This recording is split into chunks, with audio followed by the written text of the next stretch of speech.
about the stress and heart disease.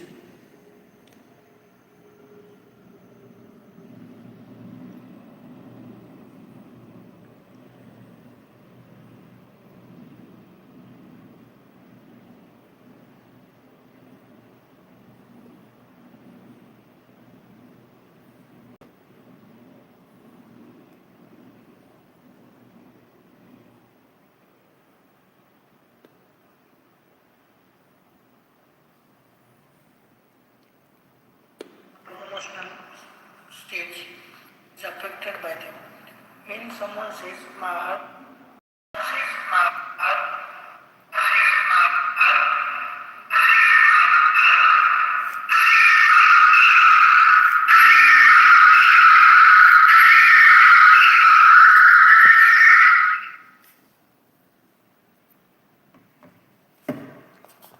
Our heart feels the effect of our emotional states and is affected by them.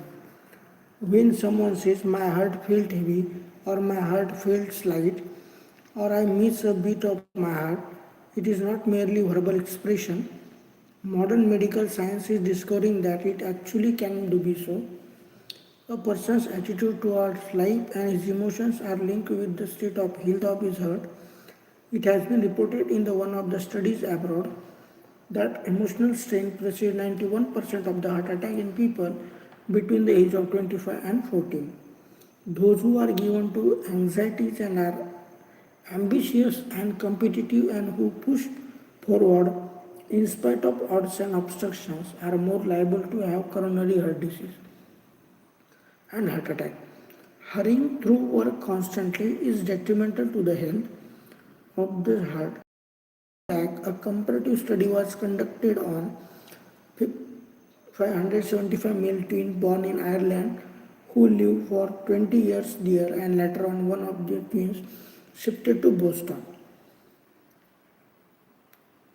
USA, yani United States of America, and lived there for at least 10 years. It was found that the twin brother who shifted to the USA suffered more from coronary heart disease attack than his brother in Dublin, Ireland. This was in spite of the fact that the Dublin brother ate more fat, put on more number of hours of work in a day, and had a lower level of cholesterol in the blood. The important difference noted was that whereas the twin in Boston was always in a hurry in anything he did, his brother in Dublin did more physical work, yet was never into greater hurry. It seems that emotional tension increases the incidence of coronary heart disease through fat metabolism and consequent rise in the serum cholesterol level.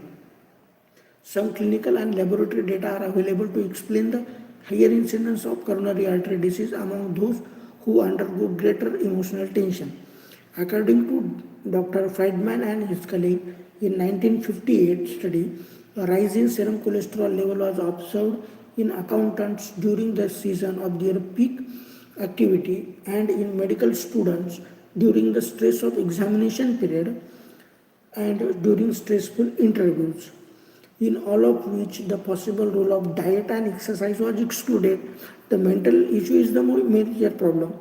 These reports implies that the recurrent emotional stress with consequent rise in serum cholesterol favors the coronary atherosclerosis and eventually clinical coronary heart disease. Since emotional stress is commonly associated with increase in secretion of norepinephrine and epinephrine, the latter agent that is have been studied with regard to their effect on fat metabolism.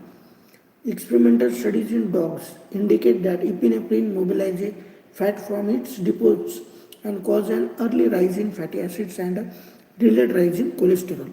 This response is prevented by the removal of adrenalectomy but is restored when cortisone is administered before epinephrine in adrenochromized animal.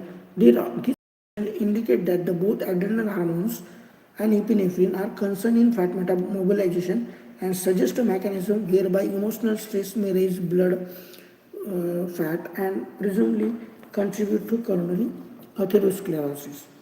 While coronary heart disease has a multifactorial etiology, one of the important factors that contribute to it is emotional tension, that is stress, anxiety. One can lessen one's chance of getting a heart attack by lessening emotional tension.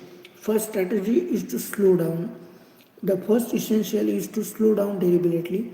One can choose between working at lower gear without trouble and for long or at a higher gear with trouble and with constant danger of a breakdown. Slowly and steady means the reach is not just another maxim, it's based upon the experience of many wise men through the ages. Working in a relaxed mode, one can put in more numbers of hours and even then feel neither fatigued nor exhausted. In between the busy schedule of work, one should occasionally interrupt work just to relax. Slowing down does not mean lessening the output. In fact, it provides more time for planning our work and cut down on needless activities. Whenever we do is qualitatively better and the result of the job are more advantageous. Next strategy is relax your muscle. When in a state of mental tension, the best thing for you to reduce it is purpose, purposely relax all the muscle of the body. Let them go limp. Your fist, your jaws, and all other muscles. Relax muscle, relax the body. For the same purpose, yoga advice is Shavasana, the corpse pose in which lying over the back on the back, one is to relax all the muscles of the body and lie down as if one were dead. Daily practice of it, morning and evening, is very useful. Next strategy is accept your limitations. Try to accept a situation which you cannot change. It does not mean that you become apathetic. It is only that you realize your limitations. Have patience. Some problems get more entangled if one cannot practice patience. Next strategy is avoid criticism. Learn to appreciate the good points in other. Curb your habits of criticizing other. While people may say that they are broad-minded about criticism, in fact, hardly anyone is undue criticism begets in it return. Number last is no tranquilizer. We are taking tranquilizer for this, but no tranquilizer required. Tranquilizers are not the answer to one's emotional tension. At base, they lessen the emotional response to stress and anxiety, and they have very many harmful effects. They are habit forming also. The answer to mental tension lies in changing the habits that generate mental tension. It is important to develop a philosophy of life which generate lesser tension.